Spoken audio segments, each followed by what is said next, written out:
പ്രോഗ്രാമിൽ നമ്മോടൊരുമിച്ച് മുഖ്യ അതിഥിയായി കടന്നു വന്നിരിക്കുന്നത് ജീസസ് മിഷൻ്റെ സ്ഥാപകനും സുപ്രസിദ്ധ സുവിശേഷ പ്രഭാഷകനുമായിരിക്കുന്ന ഇവാഞ്ചലിസ്റ്റ് സാജു ജോൺ മാത്യു ആണ്. ഒരു കാലത്ത് ക്രൈസ്തവ സമൂഹം വളരെ പ്രാധാന്യം കൊടുത്തിരുന്നത് സുവിശേഷീകരണത്തിനാണ്. എന്നാൽ സഭയുടെ പ്രവർത്തനത്തിൽ നിന്ന് സുവിശേഷീകരണത്തിനുള്ള പ്രാധാന്യം കുറഞ്ഞു പോയിട്ടുണ്ടോ എന്ന് ഈ കാലഘട്ടത്തിൽ പലരുടെയും ഇടയിൽ ചിന്തകൾ ഉണ്ടായിട്ടുണ്ട്. അതിനെക്കുറിച്ച് നാമുമായിട്ട് സംസാരിക്കുന്നതിന് വേണ്ടിയാണ് അദ്ദേഹം കടന്നു വന്നിരിക്കുന്നത്. പ്രിയ ദൈവദാസന് ഞങ്ങളുടെ പ്രത്യേക വന്ദനം അറിയിക്കുന്നു.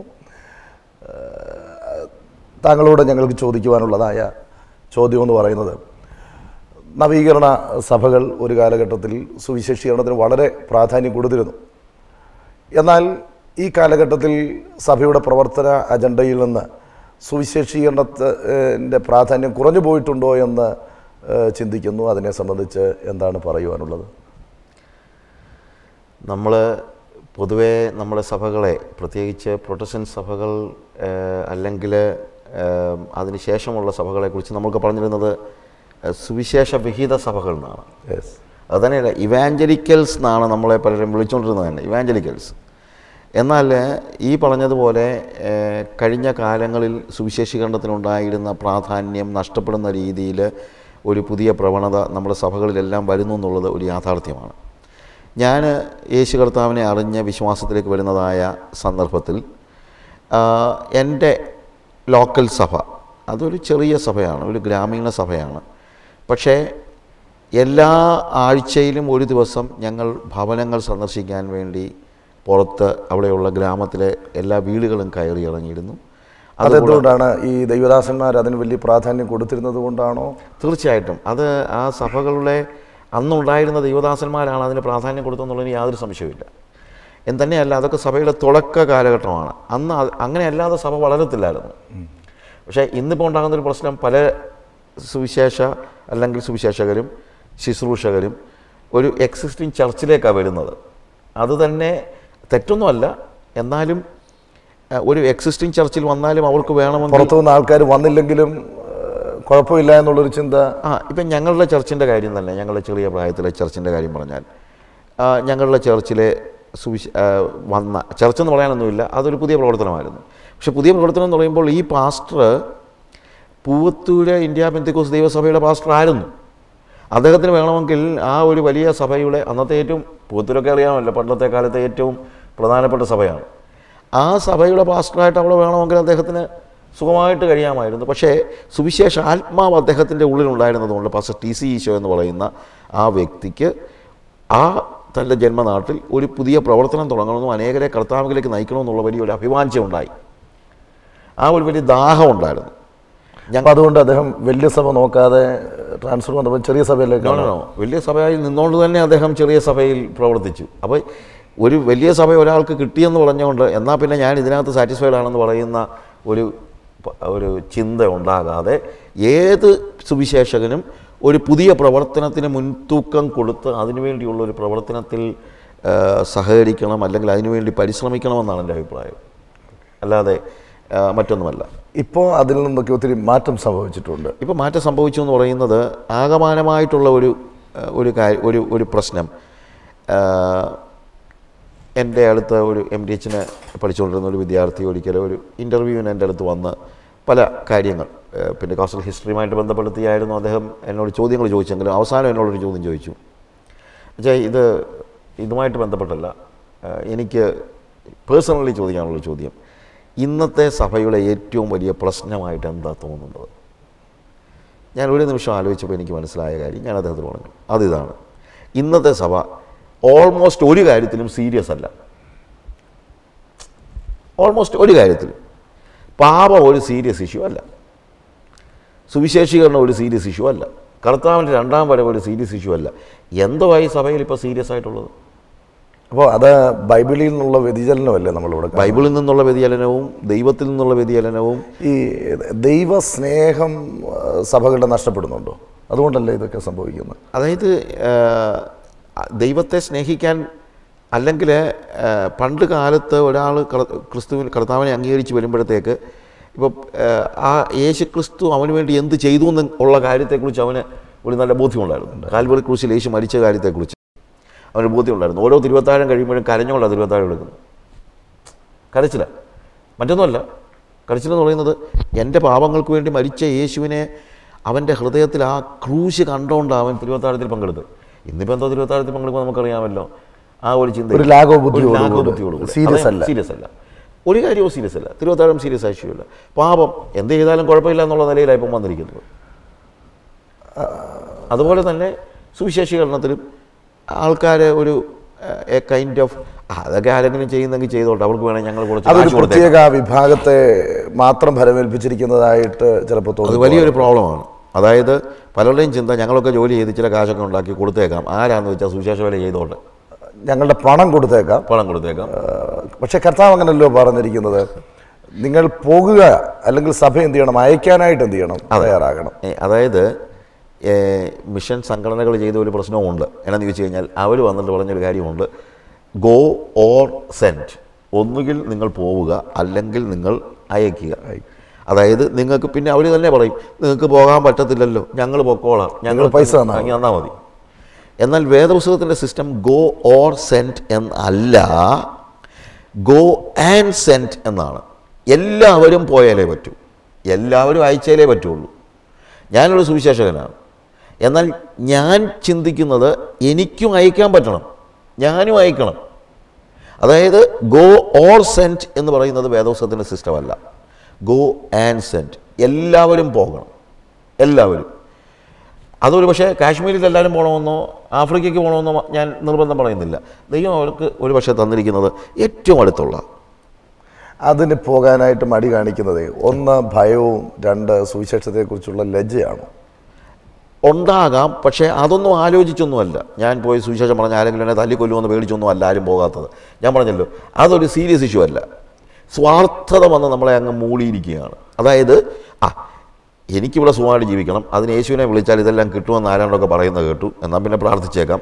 ഈ ഭൗതികതയിലേക്ക് ആളുകൾ മാറി. അത് ഈ കാലഘട്ടത്തിലുണ്ടായ വലിയൊരു പ്രോബ്ലം. ഞാൻ ചോദിക്കുന്നത്, ഇപ്പം സഭകളിൽ പ്രാധാന്യത്തോടുകൂടെ പ്രസംഗിക്കുന്നത് നിത്യതയും അല്ലെ അങ്ങനെയുള്ള കാര്യങ്ങളിൽ ഒരു മാറ്റം സംഭവിച്ചിട്ടുണ്ട്? തീർച്ചയായിട്ടും ഉണ്ട്. അതായത് ഞാൻ 41 വർഷം മുമ്പ് വിശ്വാസത്തിലേക്ക് വരുന്നതായ സമയത്ത് കേൾക്കുന്ന പ്രസംഗങ്ങൾ മുഴുവൻ ഉയരത്തിലുള്ളത് ചിന്തിപ്പീൻ, നിത്യതയെക്കുറിച്ച് ആലോചിപ്പീൻ. അവിടെ ഒന്നും ആരും ആ സമയത്തൊന്നും ഭൗതിക കാര്യങ്ങളെക്കുറിച്ച് അത്ര വലിയ കാര്യമായിട്ട് പറഞ്ഞിട്ടില്ല. എപ്പോഴും പറയുന്നതെല്ലാം നമുക്ക് എന്ത് കഷ്ടമുണ്ടെങ്കിലും, നമുക്ക് പ്രയാസമുണ്ടെങ്കിലും, നിൻ്റെ കഷ്ടം മാറും, നിൻ്റെ പ്രയാസം മാറും എന്നുള്ളതല്ല, നമ്മുടെ കഷ്ടതകളിൽ കർത്താവ് നമ്മുടെ കൂടെയുണ്ട്. നമ്മളെ ഈ കഷ്ടങ്ങളിലൂടെ കടന്നു പോകുമ്പോൾ നമുക്ക് വേണ്ടി അത് നിത്യ തേജസ്സായിട്ട് ഈ ലോകത്തിലെ കഷ്ടം സാരമില്ല എന്നെണ്ണുന്നു. ഇതൊക്കെയാണ് ഞങ്ങൾ ചെറിയ പ്രായത്തിൽ കേട്ടത്. പക്ഷേ ഇന്നിപ്പോൾ അങ്ങനെയല്ലല്ലോ പ്രസംഗം. അല്ല, ഇപ്പം നമ്മുടെ പൊതുവെ ആത്മീയ മേഖലകൾ കാണുന്നത് ക്രിസ്തുവിൽ വിശ്വസിച്ച് കഴിഞ്ഞാൽ കഷ്ടത ഉണ്ടാകുകയില്ല എന്ന് വരെ ചിന്തിക്കുന്ന ആൾക്കാരുണ്ട്. അപ്പോൾ ഈ സുവിശേഷ വേലയ്ക്ക് പോയി കഴിഞ്ഞാൽ ബുദ്ധിമുട്ടുകളും കഷ്ടങ്ങളും ഒക്കെ സഹിക്കണം. ലൈഫ് കുറച്ചുകൂടെ കംഫർട്ടബിൾ ആക്കുവാനായിട്ടാണ് എല്ലാവരും എന്ത് ചെയ്യുന്നത്, ശ്രമിച്ചുകൊണ്ടിരിക്കുന്നത്. ഇല്ലിപ്പോൾ കംഫർട്ടബിൾ എന്ന് പറയുമ്പോഴത്തേക്ക് അത് നമ്മളാണ് തീരുമാനിക്കുന്നത്. ഈ സംതൃപ്തിയാണ് ആവശ്യമുള്ളത്. അല്ലാതെ കംഫർട്ട് എന്ന് പറയുന്നത് എത്ര സമൃദ്ധമാണെങ്കിലും സംതൃപ്തി ഉണ്ടാകുന്ന നിർബന്ധമില്ല, എത്ര ദരിദ്രമാണെങ്കിലും സംതൃപ്തി ഉണ്ടാകരുതെന്നുമില്ല. പൗലോസ് പറയുന്ന ദൈവസാന്നിധ്യം ഉണ്ടെങ്കിൽ മാത്രമേ നമുക്ക് സംതൃപ്തി ജീവിതത്തിൽ. ദൈവസാന്നിധ്യം, അതാണ് ഞാൻ പറഞ്ഞത്. അന്നത്തെ എംഫസിസ് എന്ന് പറഞ്ഞാൽ കർത്താവ് നിന്നോട് കൂടെ. എന്താണ് വേദപുസ്തകം? പുതിയ നിയമത്തിൻ്റെ എംഫസിസ് എന്താണ്? പുതിയ നിയമത്തിൻ്റെ എംഫസിസ് എന്ന് പറയുന്നത് ഇമ്മാനുവേലാണ്, ദൈവം നമ്മോട് കൂടെ. ആ എംഫസിസ് ആയിരുന്നു. അതായത് ദൈവം നമുക്ക് എന്തെങ്കിലും തരുമെന്നുള്ളതല്ല ന്യൂ ടെസ്റ്റമെൻ്റിൻ്റെ എംഫസിസ്. ദൈവം നമ്മോട് കൂടെ എന്നുള്ളതാണ് പുതിയ നിയമത്തിൻ്റെ എംഫസിസ്. പക്ഷേ ഞാൻ പറഞ്ഞതെന്ന് ചോദിച്ചു കഴിഞ്ഞാൽ, ആ ആദ്യ കാലയളവിൽ, ഞാനൊക്കെ വരുന്നതായ കാലയളവിൽ ഉണ്ടായിരുന്ന ആ തീഷ്ണതയുടെ ഒരു പ്രധാന കാരണം, യേശു എനിക്ക് വേണ്ടി, ഞാനൊരു പാപിയായിരുന്നപ്പോൾ യേശു എനിക്ക് വേണ്ടി മരിച്ചു. അതുകൊണ്ട് ഞാൻ യേശു കർത്താവിൽ വിശ്വസിച്ചതുകൊണ്ട്, അല്ലെങ്കിൽ യേശു എനിക്ക് വേണ്ടി മരിച്ചതുകൊണ്ട് ഞാനിപ്പോൾ നിത്യതയുടെ അവകാശിയാണ്. ആ നിത്യതയുടെ അവകാശിയാണെന്നുള്ളത് പ്രൈസ് ദി ലോർഡ്, സ്തോത്രം, ഞാൻ നിത്യതയുടെ അവകാശിയാണെന്ന് പറഞ്ഞിരിക്കാനില്ല. ഉടനെ തന്നെ അവൻ്റെ മനസ്സിൽ വരുന്നത്, എടാ എൻ്റെ കൂട്ടുകാരനും ഈ നിത്യതയുടെ അവകാശിയാകണമല്ലോ. ആ സ്നേഹം. പക്ഷേ ഇന്നത് കാണുന്നില്ല. ഇന്ന് കാണുന്നില്ല. ഇന്ന് പൊതുവേ മനുഷ്യൻ സ്വാർത്ഥനാണ്. അല്ലെങ്കിൽ അന്ത്യകാലഘട്ടത്തെക്കുറിച്ച് പഠിപ്പിക്കുന്നതിനകത്ത് ഏറ്റവും പ്രധാനപ്പെട്ട കാര്യം അന്ത്യകാലത്ത് മനുഷ്യർ സ്വസ്നേഹികളും എന്നാണ്.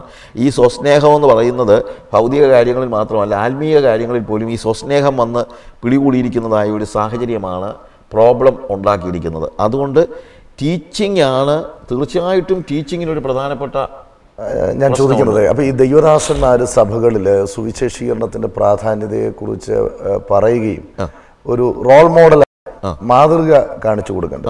അല്ലെ, ഞാൻ പറഞ്ഞല്ലോ, എന്നെ സംബന്ധിച്ചിടത്തോളം എനിക്ക് ഉണ്ടായ ഏറ്റവും വലിയ ഭാഗ്യമായിട്ട് ഞാൻ ചിന്തിക്കുന്നത് ഞാൻ വിശ്വാസത്തിലേക്ക് വന്നപ്പോൾ എനിക്ക് ലഭിച്ച ഗുരുക്കന്മാരാണ്, അല്ലെങ്കിൽ പിതാക്കന്മാരാണ്. അവരൊക്കെ അവർക്ക് ഈ ഭൗതികതയോട് വലിയ താല്പര്യമില്ലായിരുന്നു. എന്നെ വിശ്വാസത്തിലേക്ക് കൊണ്ടുവന്ന പാസ്റ്റർ, അദ്ദേഹം അനേക വർഷങ്ങൾ എനിക്കറിയാം, അദ്ദേഹത്തിന് ബാങ്ക് അക്കൗണ്ട് പോലും ഉണ്ടായിരുന്ന ആളല്ല. പൂവത്തൂർ സഭയെ പോലെയുള്ള വലിയ സഭയുടെ പാസ്റ്ററൊക്കെ ആയിരുന്നു. പക്ഷേ അദ്ദേഹത്തിന് അന്നൊരു ബാങ്ക് അക്കൗണ്ട് ഇല്ലായിരുന്നു. ബാങ്ക് അക്കൗണ്ട് ഉണ്ടാക്കുന്നത് തെറ്റാണെന്നല്ല ഞാൻ പറയുന്നത്, പക്ഷെ അതല്ലായിരുന്നു അവരുടെ കൺസേൺ. എങ്ങനെയും ദൈവം അവരെ ഫലമേൽപ്പിച്ചതായ ശുശ്രൂഷ ചെയ്യണമെന്നുള്ളൊരു ആഗ്രഹം. പാസ്റ്റർ മാത്യു സാമുവേൽ അന്ന് എൻ്റെ ഗുരുനാഥനാണ്. അദ്ദേഹം ഒരു പ്രാവശ്യം ഒരു പരസ്യ യോഗത്തിന്, അന്ന് ആ കാലയളവിൽ ഏറ്റവും അധികം അറിയപ്പെടുന്ന ബൈബിൾ വേദാധ്യാപകരിൽ ഒരാളാണ് മാത്യു സാമുവേൽ.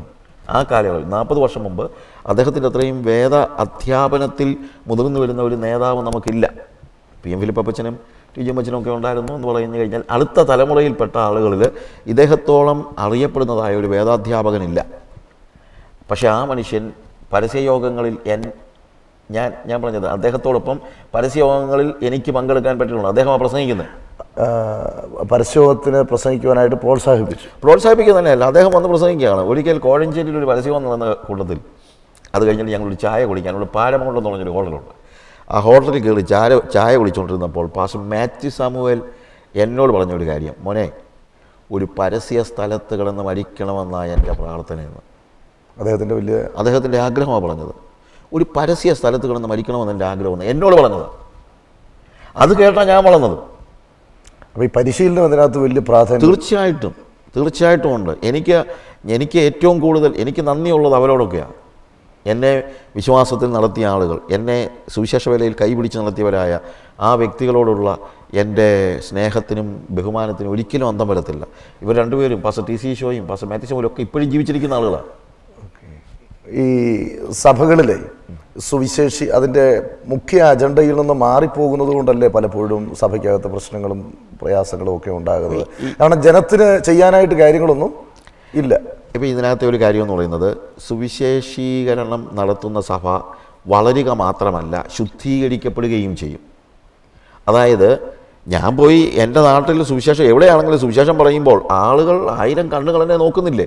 അപ്പോൾ എനിക്ക് തന്നെ വിശുദ്ധമായിട്ട് ജീവിക്കുക എന്ന് പറയുന്നത് എൻ്റെ സാക്ഷ്യം എനിക്കൊരു പ്രാധാന്യമുള്ള കാര്യമാണ്. എനിക്ക് സാക്ഷ്യമില്ലാതെ പ്രസംഗിക്കാൻ പറ്റില്ലല്ലോ. അതുപോലെ എല്ലാവരും അവിടെ തന്നെ നമ്മൾ മനസ്സിലാക്കേണ്ട ഒരു കാര്യം, ഇന്നത്തെ മുമ്പേ പാസ്റ്റർ പറഞ്ഞ ഒരു കാര്യമുണ്ടല്ലോ, ഇതിപ്പോൾ ആരാണ്ടെയൊക്കെ ഏൽപ്പിച്ചിരിക്കുന്ന ഒരു ജോലിയാണ്, ഞങ്ങൾ കുറച്ച് കാശ് കൊടുത്തേക്കാം. അങ്ങനെയല്ല.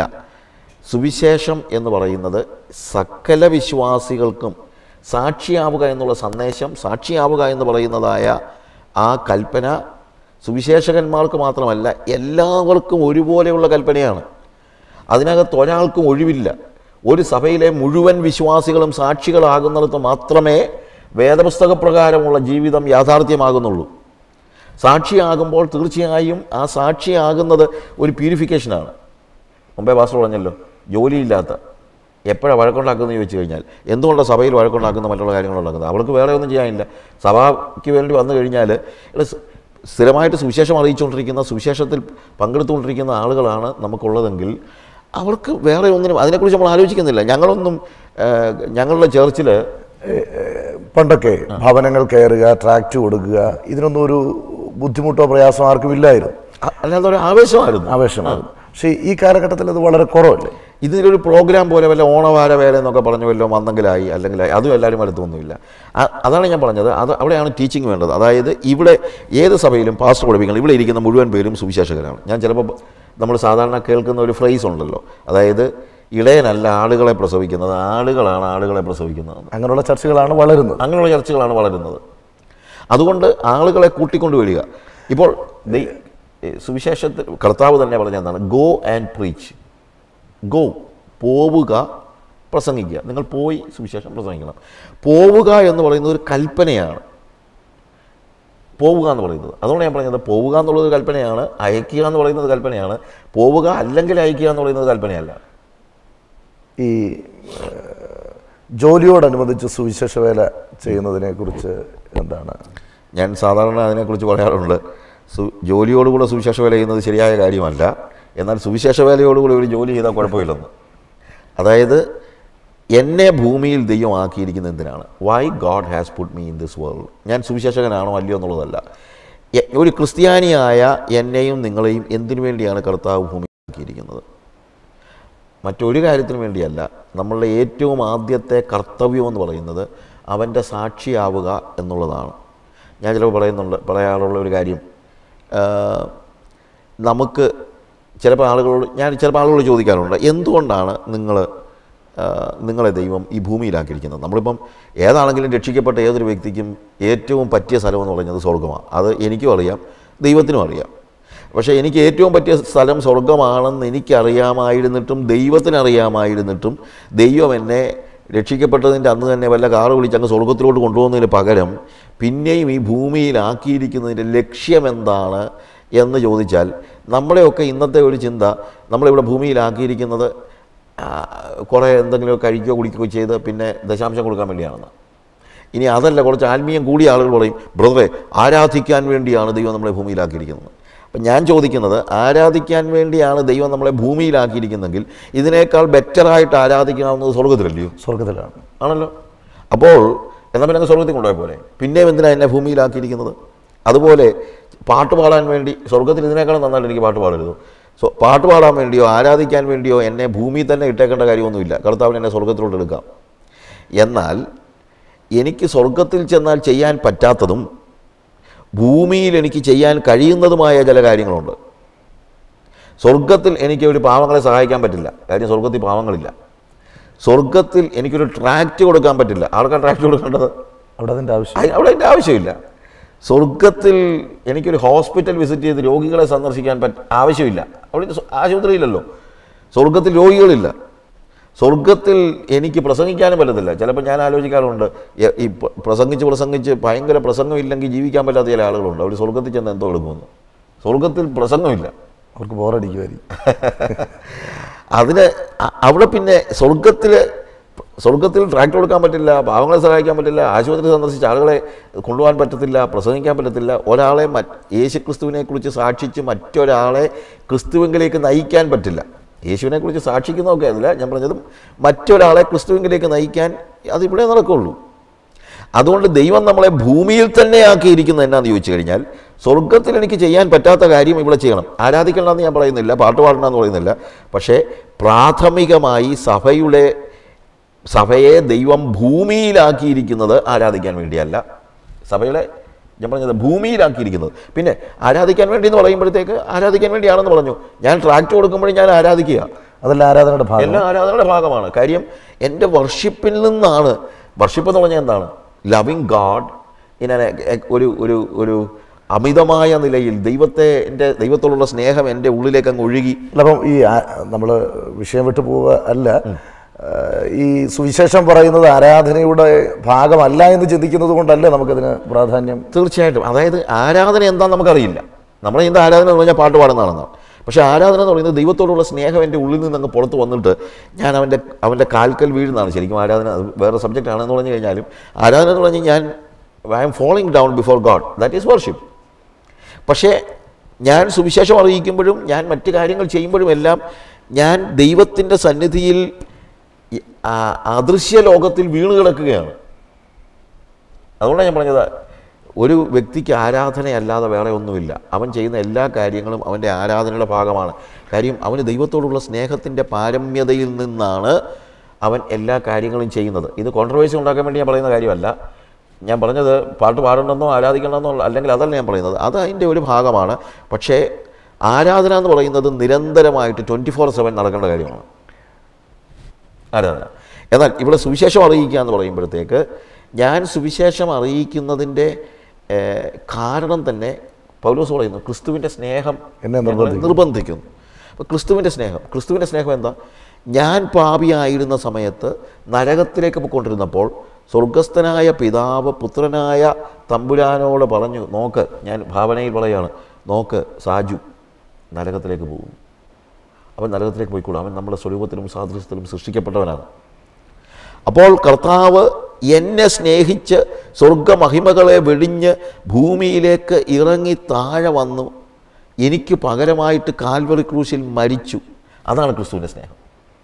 ഞാൻ നരകത്തിലേക്ക് പോകുന്നത് കണ്ട് സഹിക്കാൻ വയ്യാതെ കർത്താവ് സ്വർഗത്തിൽ നിന്ന് ഭൂമിയിലേക്ക് ഇറങ്ങി വന്ന് സ്വന്തം ജീവനെ മറുവിലയായി നൽകി എന്നുള്ളതാണ് ക്രിസ്തുവിൻ്റെ സ്നേഹം. ഇപ്പോൾ ആ സ്നേഹം എന്നിലേക്ക് പകർന്നിരിക്കുകയാണ് കർത്താവ്. അപ്പോൾ എനിക്ക് എന്ത് ചെയ്തേ പറ്റുള്ളൂ? ഇതുപോലെ മറ്റൊരാൾ നരകത്തിലേക്ക് പോകുന്നത് കാണുമ്പോൾ എനിക്ക് അടങ്ങിയിരിക്കാൻ പറ്റില്ല. ഞാൻ ഇറങ്ങിച്ചെല്ലും, എന്നിട്ട് പറയും, ഇതാ ഇനി നീ നരകത്തിലേക്ക് പോകേണ്ട കാര്യമില്ല, നിനക്ക് പകരമായിട്ട് യേശു കർത്താവ് മരിച്ചു. ദൈവസ്നേഹം നമ്മിൽ വന്നെങ്കിൽ മാത്രമേ നമുക്ക് മറ്റുള്ളവരോട് സുവിശേഷം പറഞ്ഞ് നേടുവാനായിട്ട്. സുവിശേഷീകരണത്തിൻ്റെ അടിസ്ഥാനം ദൈവസ്നേഹമാണ്. ഒരു മെഗാ ചർച്ച് ഉണ്ടാക്കണമെന്ന് പോലുമല്ല. ചിലരുടെയൊക്കെ ചിന്ത, ഞാൻ സുവിശേഷം പറഞ്ഞുകൂടെല്ലാം ഞങ്ങൾ ആളുകളെല്ലാം കൂടെ വന്നൊരു ക്രൂസേലൊക്കെ നടത്തി അതൊക്കെ ചെയ്ത് കഴിഞ്ഞാൽ ഞങ്ങൾക്ക് വലിയൊരു ചർച്ച ഉണ്ടാകും, അന്നേരം എനിക്ക് കൂടുതൽ വലിയ ആളാകാം. അതിനൊന്നുമല്ല. സുവിശേഷം അറിയിക്കുന്നതിൻ്റെ അടിസ്ഥാനപരമായ അടിസ്ഥാനമെന്ന് പറയുന്നത് യേശു ക്രിസ്തുവിൻ്റെ സ്നേഹമാണ്. സ്നേഹത്താൽ നിറയപ്പെട്ടെങ്കിൽ മാത്രമേ ചെയ്യാൻ പറ്റൂ. Only if I do not love a person I have no right to share gospel with him. ഒരുവനെ ഞാൻ സ്നേഹിക്കുന്നില്ലെങ്കിൽ അവനോട് സുവിശേഷം പറയാനുള്ള അവകാശം എനിക്കില്ല. ഞാനൊരാളോട് സുവിശേഷം അറിയിക്കണമെങ്കിൽ അത് പ്രസംഗിക്കുമ്പോഴാണെങ്കിലും എൻ്റെ മുമ്പിലിരിക്കുന്ന ആളുകളെ സ്നേഹിക്കാതെ ഞാൻ പ്രസംഗിച്ചിട്ട് അല്ലെങ്കിൽ ഞാൻ എന്നെയാണ് സ്നേഹിക്കുന്നത്. എനിക്ക് പ്രസംഗത്തിന് ആളാകാനാണെങ്കിൽ എനിക്ക് ആ കാര്യങ്ങളെക്കുറിച്ച് മനസ്സിലാക്കിയാലേ പറ്റുള്ളൂ. എന്നെയാണ് സ്നേഹിക്കുന്നത്. പക്ഷേ ഇതല്ല. I know that God loves me. കർത്താവ് എന്നെ സ്നേഹിക്കുന്നു. എന്നെ സ്നേഹിക്കുന്നു. ആ സ്നേഹം കൊണ്ട് ഞാൻ അവനെ സ്നേഹിക്കണം. ആ സ്നേഹിക്കുമ്പോഴാണ് എൻ്റെ ഓരോ വാക്കും സ്നേഹത്തിൽ നിന്നാണ്. യേശു കർത്താവ് പുരുഷാരത്തെ കണ്ടപ്പോൾ മനസ്സലിഞ്ഞു. നമ്മൾ പുരുഷാരത്തെ കാണുമ്പോൾ ത്രില്ലടിക്കുക, ഇന്ന് മാത്രം ആളുകളാണ് വന്നിരിക്കുന്നത്. അതൊന്നുമല്ല കർത്താവിൻ്റെ മനസ്സിൽ. അവരെ ചിഹ്നവരും ചിതറിയവരുമായി കണ്ടു. അവരുടെ അവസ്ഥ കണ്ടു മനസ്സലിഞ്ഞിട്ടാണ് അവൻ പ്രസംഗിക്കുന്നത്. ഓരോ സുവിശേഷകനും സാക്ഷിക്കുന്നതും സുവിശേഷകൻ വേണ്ട, ഏതൊരു വ്യക്തിയും. ഞാനൊരു വ്യക്തിയോട് സുവിശേഷം പറയുമ്പോഴത്തേക്ക് ആർഗ്യൂ ചെയ്തിട്ട് ചിലപ്പോൾ അങ്ങനെ ഉണ്ട്. ആർഗ്യൂ ചെയ്ത് അവനെ അല്ലെങ്കിൽ അവൻ്റെ മേലെ ആധിപത്യം സ്ഥാപിക്കാൻ വേണ്ടി അല്ല. ആർഗ്യൂ ചെയ്ത് അവൻ്റെ മേലെ ആധിപത്യം സ്ഥാപിക്കാനല്ല. എൻ്റെ മനസ്സിലൊരു വലിയ ആഗ്രഹം, ഈ മനുഷ്യൻ നരകത്തിൽ പോയിക്കൂടാ, ഇവനും കൂടെ സ്വർഗത്തിൽ പോകണം. കാര്യം ഞാൻ നരകത്തിൽ പോകുന്നത് കണ്ടപ്പോൾ യേശു ഇറങ്ങി വന്നില്ലേ. ആ സ്നേഹത്താൽ നിർബന്ധിക്കപ്പെട്ട് മറ്റൊരാളോട് സുവിശേഷം അറിയിക്കുമ്പോൾ മാത്രമേ എൻ്റെ സുവിശേഷ പ്രവർത്തനം വേദപുസ്തക പ്രകാരം ദൈവം ഉദ്ദേശിക്കുന്ന രീതിയിലുള്ള ഒരു സുവിശേഷ പ്രവർത്തനമാകത്തുള്ളൂ. ഞാൻ എഴുതുമ്പോഴും സ്നേഹിക്കണം. അപ്പോൾ നമ്മളിപ്പോൾ ചിന്തിച്ചു വരുന്നത്, നമുക്ക് മറ്റുള്ളവരോട് സുവിശേഷം പറയണമെങ്കിൽ അല്ലെങ്കിൽ സത്യത്തിൻ്റെ സാക്ഷ്യം വഹിക്കണമെങ്കിൽ ദൈവസ്നേഹത്താൽ നമ്മുടെ ഹൃദയം എന്ത് ചെയ്യണം? നിറയണം. ദൈവസ്നേഹത്താൽ നിറഞ്ഞെങ്കിൽ മാത്രമേ നഷ്ടപ്പെടുന്ന വ്യക്തികളെ തേടി സ്വർഗീയ മഹിമകളെ വിട്ട് താണലോകത്തിലേക്ക് യേശു കർത്താവ് കടന്നു വന്നു എന്ന് പറഞ്ഞതുപോലെ നഷ്ടപ്പെട്ടവരെ തേടി പോകണമെങ്കിൽ സഭകൾക്കും ഓരോ വ്യക്തികൾക്കും ഈ കാലഘട്ടത്തിൽ ആവശ്യമായിരിക്കുന്നത് ദൈവസ്നേഹമായിരുന്നു. അപ്പോൾ ഈ ആരംഭകാല ദൈവദാസന്മാർക്ക് അത് വളരെ ഉണ്ടായിരുന്നു, ദൈവസ്നേഹം. നമ്മളതിന് പറഞ്ഞിരുന്ന പേര് ഒരു പക്ഷേ ആത്മഭാരം എന്നാണ്. ഈ ആത്മഭാരം എങ്ങനെ ഉണ്ടാകുന്നത്? ആത്മസ്നേഹത്തിൽ നിന്നേ ആത്മഭാരം ഉണ്ടാകത്തുള്ളൂ. ആത്മസ്നേഹത്തിൽ നിന്നാണ് ആത്മഭാരം ഉണ്ടാകുന്നത്. അപ്പോൾ ഇന്നിപ്പോൾ ആത്മഭാരമില്ലെന്ന് പറഞ്ഞാൽ നമ്മൾ മറ്റാരെ സ്നേഹിക്കുന്നില്ല, അതുകൊണ്ട് ആത്മഭാരമില്ലാത്തത്. എന്നാൽ നഷ്ടപ്പെട്ടു പോകുന്ന ആത്മാക്കളെ, അല്ലെങ്കിൽ ആത്മാക്കളെ ഞാൻ ഉദ്ദേശിക്കുന്നത് വ്യക്തികളെ കാണുമ്പോൾ അവരെ സ്നേഹിക്കുകയാണെങ്കിൽ അവൻ സ്വർഗത്തിൽ കാണണമെന്ന് എനിക്ക് ആഗ്രഹം ഉണ്ടാവില്ലേ? തീർച്ചയായിട്ടും. അപ്പോൾ ആത്മഭാരം ഉണ്ടാകുന്നത് ആത്മസ്നേഹത്തിൽ നിന്നാണ്. ആത്മഭാരം ഉണ്ടാകുന്നത് കൊണ്ട് മാത്രമാണ് ഞാനൊരു വ്യക്തിയോട് സുവിശേഷം പറയുന്നത്. പക്ഷേ അത് സ്നേഹമാണ്, അതിൻ്റെ ബേസ് എന്ന് പറയുന്നത് ദൈവസ്നേഹമാണ്. അവനെ ദൈവം അത് സ്നേഹിക്കുന്നുണ്ട്. ഇവിടെ നമ്മൾ അപ്പോസ്തല പ്രവൃത്തി 17-ാം അധ്യായത്തിന് 9-ാം വാക്യത്തിൽ നമ്മൾ കാണുന്ന ഒരു കാര്യമുണ്ട്. ദൈവം അറിയായ്മയുടെ കാര്യങ്ങളെ ഗണ്യമാക്കാതെ ഇപ്പോൾ എല്ലായിടത്തും എല്ലാവരും മാനസാന്തരപ്പെടണമെന്ന് ദൈവം മനുഷ്യരോട് കൽപ്പിക്കുന്നു. കർത്താവിൻ്റെ ഹൃദയത്തിലെ ആഗ്രഹം എല്ലാവരും മാനസാന്തരപ്പെടണമെന്ന്, അല്ലാതെ ചിലർ മാനസാന്തരപ്പെടണമെന്നല്ല. ആരും നശിച്ചു പോകാതെ നിത്യജീവൻ പ്രാപിക്കേണ്ടതിന് ഒരു മനുഷ്യനെ നശിച്ചു പോകാൻ കർത്താവ് ആഗ്രഹിക്കുന്നില്ല. പഴയ നിയമത്തിൽ കർത്താവ് ചോദിക്കുന്ന പാപികളുടെ മരണത്തിൽ എനിക്ക് പ്രസാദം ഇല്ലെന്നാണ് പറയുന്നത്. ദുഷ്ടൻ നശിക്കുന്നതിലല്ല അവൻ മനം തിരിയുന്നതിലാണ് എൻ്റെ സന്തോഷം എന്ന് പറയുന്നത്. ദൈവം ആരെയും ആരും നഷ്ടപ്പെടുവാൻ ദൈവം ആഗ്രഹിക്കുന്നില്ല, ആരും നഷ്ടപ്പെടാൻ ഞാനും ആഗ്രഹിക്കുന്നില്ല. ഞാൻ ആഗ്രഹിക്കുന്നില്ല എന്ന് മാത്രം പറഞ്ഞുകൊണ്ടിരുന്നിട്ട് കാര്യമില്ല. ഞാൻ ആഗ്രഹിക്കുന്നില്ലെങ്കിൽ അതിനുവേണ്ടി ഞാൻ പ്രവർത്തിക്കണം, പരിശ്രമിക്കണം. എനിക്ക് അതിനുള്ള വലിയൊരു ടൂള് കർത്താവ് തന്നുള്ളൂ. അതുകൊണ്ടാണ് പൗലോസ് പറയുന്നത്, സുവിശേഷത്തെക്കുറിച്ച് എനിക്ക് ലജ്ജയില്ല. അത് രക്ഷിപ്പാൻ ശക്തിയുള്ളതായതുകൊണ്ടല്ല ലജ്ജയില്ലാത്തത്. ഞാൻ സുവിശേഷം അറിയിക്കുമ്പോൾ ഞാനെന്തിനാണ് ലജ്ജിക്കുന്നത്? കാര്യം എനിക്കറിയാം, ഞാൻ ഈ സുവിശേഷം പറഞ്ഞാൽ അത് അവനെ രക്ഷിക്കാൻ ശക്തിയുള്ളതാണ്, അവനെ സ്വർഗത്തിലേക്ക് കൊണ്ടുപോകാൻ ശക്തിയുള്ളതാണ്. അങ്ങനെ സ്വർഗത്തിലേക്ക് മനുഷ്യനെ കൊണ്ടുപോകാൻ ശക്തിയുള്ളൊരു ടൂൾ എൻ്റെ കയ്യിലിരിക്കുമ്പോൾ അത് ഞാൻ പോക്കറ്റിട്ടുകൊണ്ടിരുന്നു കഴിഞ്ഞാൽ, അപ്പോൾ അവർ നിത്യത ചെല്ലുമ്പോൾ പലരും നരകത്തിൽ കിടക്കുമ്പോൾ പറയുകയില്ല, ഈ വ്യക്തി എൻ്റെ അരികിൽ താമസിച്ചിട്ട് ഈ കാര്യം അറിഞ്ഞിട്ട് എന്നോട് പറയാത്തത് കൊണ്ടാണ് ഞാനിവിടെ വന്നെന്ന് പറയാൻ സാധ്യതയില്ല. അവിടെയാണ് നമ്മൾ നിത്യലജ്ജയ്ക്കായി എഴുന്നേൽക്കേണ്ടി വരുന്നത്. അപ്പോൾ അത് വളരെ സീരിയസ് ആയിട്ടുള്ള കാര്യം, ഒരു ദുരന്തം തന്നെയാണ്. തീർച്ചയായിട്ടും പലരും ലജ്ജിച്ചു പോവുകയാണ്. അതുകൊണ്ട് ഈ കാര്യത്തിൽ നമുക്ക് ദൈവസ്നേഹത്താൽ നമ്മുടെ സഭ, അതുകൊണ്ട് ദൈവദാസന്മാർ വസം പറഞ്ഞ നമ്മൾ ആദ്യം പറഞ്ഞ കാര്യം വളരെ കറക്റ്റാണ്. ടീച്ചിങ്, നല്ല ടീച്ചിങ് വേണം. അതായത് സുവിശേഷീകരണത്തിൻ്റെ ആവശ്യകതയെക്കുറിച്ചുള്ള നല്ല ടീച്ചിങ് വളരെ അത്യാവശ്യമാണ്.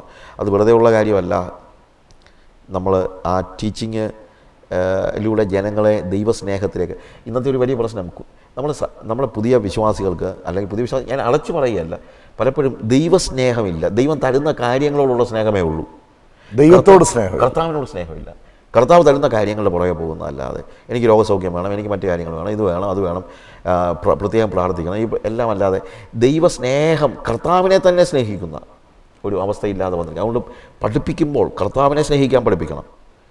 പറയുമ്പോൾ സുവിശേഷം അറിയിക്കുന്നതിൻ്റെ ആവശ്യകതയെക്കുറിച്ച് പറയണം. അത് ആത്മാക്കൾ നഷ്ടപ്പെടുന്നത് മാത്രമല്ല, നിങ്ങളുടെ സ്നേഹം എന്തിയെ? Do you love those people? That's A question. നമ്മളെ സ്നേഹിക്കുമ്പോൾ സ്നേഹിച്ചിട്ട് നമ്മൾ നിരാശരാകേണ്ട കാര്യമില്ല. കാര്യം എന്ന് വെച്ചാൽ നമുക്കൊരു ആയുധമുണ്ട്, നമ്മുടെ കയ്യിലൊരു ആയുധമുണ്ട്. ഇവരെ സ്വർഗത്തിലേക്ക് കൊണ്ടുപോകാൻ കഴിയുന്ന ഒരു ആയുധം കയ്യിൽ വെച്ചിട്ട് അത് മാത്രമേ ഫലവത്താകുള്ളൂ. സുവിശേഷത്തെക്കുറിച്ച് എനിക്ക് ലജ്ജയില്ല, അത് രക്ഷിപ്പാൻ പ്രാപ്തമായതാണ്. ഇന്ന് ഈ പ്രോഗ്രാമിൽ നാം ഇതുവരെ സംസാരിച്ചു കൊണ്ടിരുന്നത് സുവിശേഷീകരണത്തിൻ്റെ പ്രാധാന്യത്തെക്കുറിച്ചാണ്. പ്രിയ കർത്തൃദാസൻ സാജു ജോൺ മാത്യു ഇന്ത്യയിലെ 13 സ്റ്റേറ്റുകളിലും അതോടൊപ്പം തന്നെ ശ്രീലങ്ക, ആഫ്രിക്കൻ രാജ്യങ്ങളിലൊക്കെ ലജ്ജയില്ലാതെ, ഞാൻ അദ്ദേഹത്തിൽ കണ്ടിട്ടുള്ള ഏറ്റവും വലിയ കാര്യമെന്ന് പറയുന്നത്, ശാരീരികമായി പല ക്ലേശമുണ്ടെങ്കിലും ആഴമായ ദൈവസ്നേഹമാണ്. കർത്താവിന് വേണ്ടി എരിഞ്ഞടങ്ങുവാൻ, കർത്താവ് നമ്മിലൂടെ പ്രവർത്തിക്കുന്നതിന് വേണ്ടി നിന്നുകൊടുക്കുകയും ത്യാഗോജ്വലമായിട്ട് സുരക്ഷിത മേഖലകളൊക്കെ വിട്ടിട്ട് കർത്താവിൻ്റെ വേലയ്ക്ക് മഹനീയമായിട്ടുള്ള സാക്ഷ്യം വഹിക്കുന്നു. കുടുംബമായി നമ്മൾ ആഫ്രിക്കയിലോ ശ്രീലങ്കയിലോ പോകാൻ, നമ്മുടെ അയൽഭവനങ്ങളിൽ നാം സ്നേഹിക്കുന്ന വ്യക്തികൾ, നഷ്ടപ്പെട്ടവർ നമ്മുടെ ചുറ്റുപാടുമുണ്ട്. വേലിക്കരികിലും വഴികരികിലും ചെന്ന് ഈ സത്യത്തിൻ്റെ വചനം മറ്റുള്ളവരോട് പറഞ്ഞ് സുവിശേഷം പങ്കുവെച്ച് അവരെ കർത്താവിനായി നേടുവാൻ ഈ പ്രോഗ്രാം കണ്ടുകൊണ്ടിരിക്കുന്ന എല്ലാവരെയും സർവശക്തനായ ദൈവം ഒരുക്കട്ടെ എന്ന് ഞങ്ങൾ ആത്മാർത്ഥമായി ആഗ്രഹിക്കുകയും ഒരു നിമിഷം പ്രാർത്ഥനയ്ക്കായി തലവണക്കി നമുക്ക് ദൈവത്തോട് പ്രാർത്ഥിക്കുകയും ചെയ്യാം. ഇപ്പോൾ കർത്താവിൻ്റെ ദാസൻ സാജു ജോൺ മാത്യു പ്രാർത്ഥിക്കും. സ്വർഗ്ഗപിതാവേ, നീ ഞങ്ങളെ സ്നേഹിച്ചു, അതുകൊണ്ട് നീ സ്വർഗത്തിൽ നിന്ന് ഭൂമിയിലേക്ക് ഇറങ്ങി വന്നു, നിൻ്റെ ജീവൻ ഞങ്ങൾക്ക് വേണ്ടി തന്നു. ആ സ്നേഹം ഞങ്ങളുടെ ഹൃദയത്തിലൊന്ന് നിറയട്ടെ കർത്താവേ. ഞങ്ങളുടെ ചുറ്റും നരകത്തിലേക്ക് ത്വരിതഗമനം നടത്തുന്നതായ സാത്താൻ്റെ ഹിറ്റ് ലിസ്റ്റിൽപ്പെട്ട ആളുകളെ കാണുമ്പോൾ ഞങ്ങളുടെ ഹൃദയത്തിൽ ആ സ്നേഹം നിറയുവാൻ, അവരോട് ചെന്ന് സുവിശേഷം പറയുവാൻ, അതിനുവേണ്ടി ഞങ്ങളുടെ കംഫർട്ട് സോൺ വിട്ടു വരുവാൻ, സ്വർഗം വിട്ട് നീ ഇറങ്ങിയെങ്കിൽ കർത്താവെ, ഞങ്ങളുടെ സുരക്ഷിതത്വത്തെ വിട്ടിട്ട് പോലും പുറത്തിറങ്ങി അവരോട് ചെന്ന് സുവിശേഷം അറിയിക്കുവാൻ ഞങ്ങളെ പ്രാപ്തമാക്കണമേ. അതിനുള്ള വലിയൊരു ആയുധം ഞങ്ങളുടെ കയ്യിൽ തന്നിട്ടുണ്ടല്ലോ. സുവിശേഷത്തിൻ്റെ ശക്തി ഞങ്ങൾ മനസ്സിലാക്കുന്നു. അത് വീണ്ടെടുക്കുവാൻ, രക്ഷിക്കുവാൻ പ്രാപ്തിയുള്ളതാണ്. ആ ആയുധം ഞങ്ങളുടെ കയ്യിലുള്ളതുകൊണ്ട് ഈ ആയുധം വെച്ച് അനേകരെ ക്രിസ്തുവിലേക്ക് നയിക്കുവാൻ, സ്വർഗത്തിലേക്ക് കൊണ്ടുപോകുവാൻ, നിത്യത അവകാശമാക്കുവാൻ, അതിനുവേണ്ടി ജനങ്ങളുടെ മധ്യത്തിലേക്ക് ഇറങ്ങിച്ചെല്ലുവാൻ ഞങ്ങളെ നീ പ്രാപ്തമാക്കണമേ. യേശുവിൻ്റെ നാമത്തിൽ തന്നെ ആമേൻ.